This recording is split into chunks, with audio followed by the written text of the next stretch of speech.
नमस्कार, मैं शालिनी पारस लेके आई हूँ आपके लिए एक नई कहानी जिसका शीर्षक है थैंक यू। सब कुछ बहुत अच्छा लग रहा था।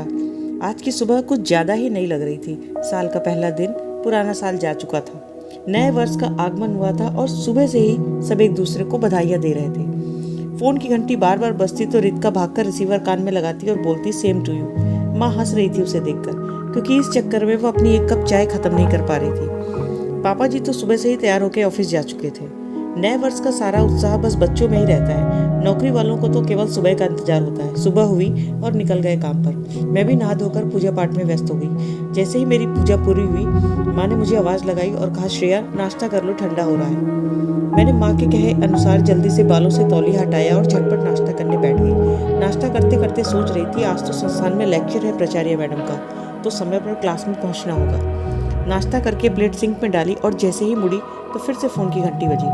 मैंने देखा रितिका बाथरूम जा चुकी थी, तो मैंने फ़ोन उठाया और जैसे ही हेलो बोला, उधर से आवाज़ आई, hello Shreya, happy new year.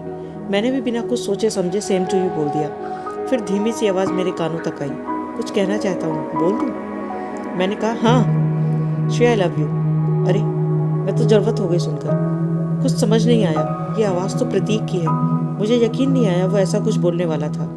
कुछ क्षणों की खामोशी के बाद फ़ोन कट हो गया। प्रतीक, वह मेरे साथ संस्थान में था, मेरा बैचमेट। हम साथ साथ MBA कर रहे थे, पर देखने में तो ऐसा नहीं दिखता था कि उसके मन में ऐसा कुछ चल रहा होगा। शांत चुपचाप से रहने वाला वह शख्स आज इतना मुखर कैसे हो गया? मुझे इस घटना का जरा भी आभास नहीं था। मैं तो हद पर तो सुनती रही और बिना कुछ बोले ही मैंने फ़ोन रख दिया। कानों में अभी भी उसकी आवाज़ गूंज रही थी, Shreya I love you, Shreya I love you.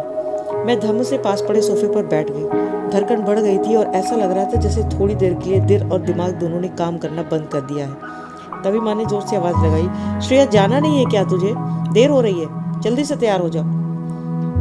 तब तक रितिका भी नहाकर बाहर आ चुकी थी। माँ ने उसे भी नाश्ता दिया और फिर मैं व्यस्त हो गई अपना काम करने में। मेरे तो हाथ पैर ढीले हो रहे थे। घड़ों पानी पड़ चुका था मेरे ऊपर। अब तो मुझसे न तैयार हुआ जा रहा था और न मेरा संस्थान जाने का मन कर रहा था। किसी तरह थोड़ी देर बाद अपने आप को संयत किया और कमरे में जाकर तैयार होने लगी। माँ ने टिफिन पकड़ा दिया तो मैं बिना कुछ बोले घर से निकल पड़ी। रास्ता तो आज ऐसा लग रहा था जैसे और लंबा हो जाए और संस्थान दूर होता चला जाए। कानों में बस वही सुनाई दे रहा था, श्रेया आई लव यू। संस्थान पहुंची तो प्रीति, नेहा, मेरी सारी बैचमेट्स मेरे पास आईं और बोली, क्लास शुरू हो चुकी है, कहाँ रह गई थी तू? चलो जल्दी से। मुझे तो कुछ सूझ ही नहीं रहा था। डर था कि कहीं सामने न पड़ जाए प्रतीक। कैसे सामना करूंगी उसका? थोड़ी बहुत बातचीत ही होती थी मेरी उससे, पर ऐसा क्या हुआ जो मुझसे इतना प्रभावित हो गया? सब चकरा रहा था और कानों में बस वही आवाज़ सुनाई पड़ रही थी, श्रेया आई लव यू। मन में डर सा था, पर आंखें ढूंढ रही थी प्रतीक को। आज आया नहीं था वो क्लास में, वो भी डर गया होगा। शायद इसी वजह से वो क्लास में नहीं आया। उसे न देखकर मैंने चैन की सांस ली और पढ़ाई में व्यस्त हो गई। थोड़ी देर बाद प्राचार्य मैडम आई और उन्होंने अपने संबोधन के बाद अपने लेक्चर को शुरू किया। पूरे 1 घंटे की क्लास ली थी आज उन्होंने, और उसके बाद फिर लंच ब्रेक हुआ। आज तो सब कुछ हिला हिला सा लग रहा था। कोई कुछ बोले तो मुझे सुना ही नहीं दे रहा था। कानों में तो बस वही सुबह वाली आवाज़ गूंज रही थी। जैसे जैसे लेक्चर खत्म करके नेहा और प्रीति के साथ में कैंटीन में कॉफ़ी पीने के लिए गई, अचानक कोने की कुर्सी पर मेरी नज़र पड़ी। मैंने चौंक कर देखा, प्रतीक ही तो था वह। चुपचाप नजरें नीचे किए चुपचाप बैठा था। शायद सुबह की घटना से उसे हिम्मत नहीं हुई क्लास अटेंड करने की। मेरा स्वभाव ही ऐसा था, सबसे बात करती थी क्लास में और फेवरेट भी थी अपनी मित्र मंडली में। हम 4 सहेलियों का ग्रुप था जो हमेशा साथ रहते थे संस्थान में। उसे देखकर मुझे थोड़ी दया आई उस पर।